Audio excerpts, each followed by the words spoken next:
Bonjour et bienvenue, l'investissement. C'est un mot qui peut faire un peu peur, hein. On imagine tout de suite des chiffres, des graphiques partout, quelque chose de très complexe. Mais et si le vrai combat n'était pas là? Parce qu'avant d'être une histoire de chiffres, investir, c'est d'abord et avant tout une bataille mentale. Et c'est justement celle-là qu'on va apprendre à gagner ensemble aujourd'hui. Regardez cette image, elle résume parfaitement la situation, non?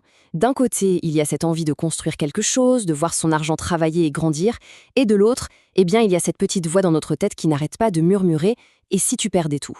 Cette lutte interne, c'est le vrai, le seul point de départ. Le premier pas, il ne se fait pas sur les marchés financiers, il se fait dans la tête. Et voilà, Tony Robbins met le doigt pile là où ça fait mal. La peur, elle nous paralyse.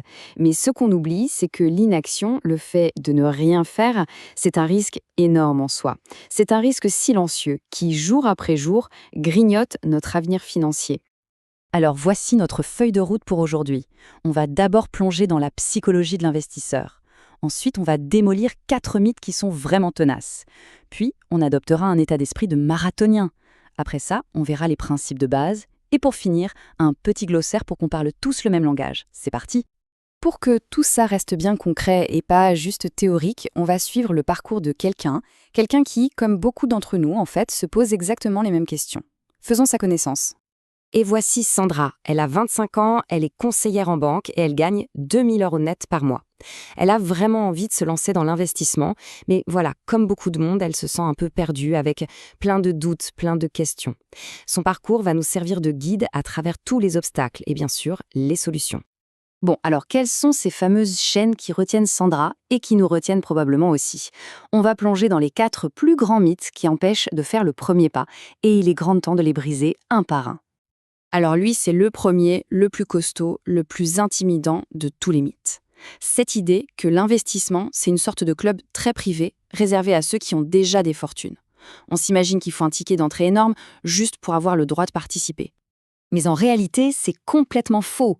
La porte est grande ouverte. Le plus important, ce n'est pas combien on met au départ, mais le simple fait de commencer. Pour quelqu'un comme Sandra, même mettre de côté 20, 30 ou 50 € par mois, c'est déjà poser la toute première pierre. Et ce premier pas, croyez-moi, il change absolument tout. Le deuxième grand mythe, c'est la peur de la complexité. On a l'impression qu'il faut avoir fait des études de finance, qu'il faut être un génie des maths pour oser placer son argent sans risquer de tout faire exploser. Heureusement, ça aussi, c'est juste une illusion. Pas besoin d'être un expert ou d'avoir un doctorat, non. La clé, c'est juste de maîtriser quelques concepts de base, et on va les voir ensemble tout à l'heure, pour prendre des décisions intelligentes et surtout éviter les erreurs de débutants. Ah, la peur de perdre de l'argent. Elle est universelle, celle-là, et c'est souvent l'argument massu, celui qui vient tout bloquer à la fin et nous pousse à ne rien faire. Mais là, il faut vraiment retourner le problème.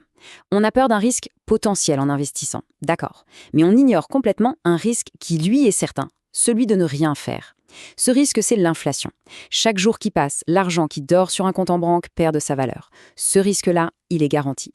Le risque des marchés, lui, il se gère.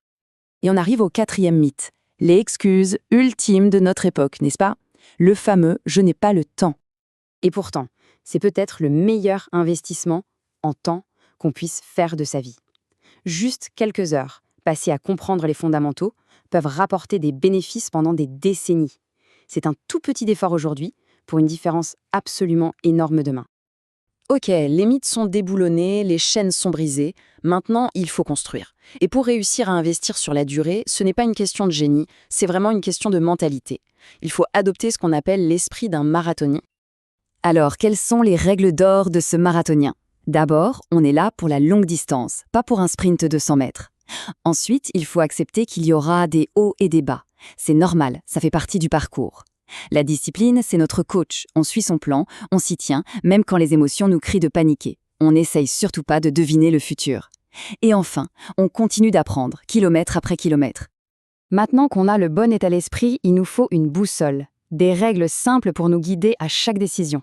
Voici les principes fondamentaux, les règles de conduite sur notre chemin. Cette citation, elle vient de Benjamin Graham, qui n'est autre que le mentor de Warren Buffett, et elle résume tout. Vouloir aller trop vite, chercher le gain rapide, c'est le chemin le plus sûr pour tout perdre. La patience, c'est la véritable alliée de l'investisseur. Retenons bien ces 5 piliers. 1. La simplicité. Si on ne peut pas expliquer simplement dans quoi on investit, on n'y touche pas.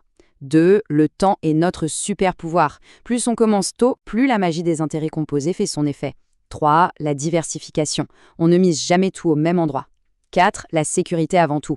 Sandra, par exemple, doit s'assurer d'avoir une épargne de sécurité avant de risquer de l'argent dont elle pourrait avoir besoin demain. Et enfin 5. Changer de regard sur les crises. Ce ne sont pas des catastrophes, mais plutôt des périodes de solde sur les marchés. Allez, pour finir, on va démystifier quelques mots qui peuvent faire peur.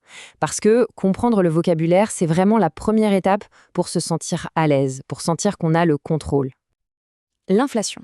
Pensez à un petit grignoteur silencieux qui mange votre épargne. Chaque année, les prix augmentent et donc votre euro d'aujourd'hui achètera moins de choses demain. Investir, au fond, c'est juste s'assurer que notre argent court plus vite que cette inflation.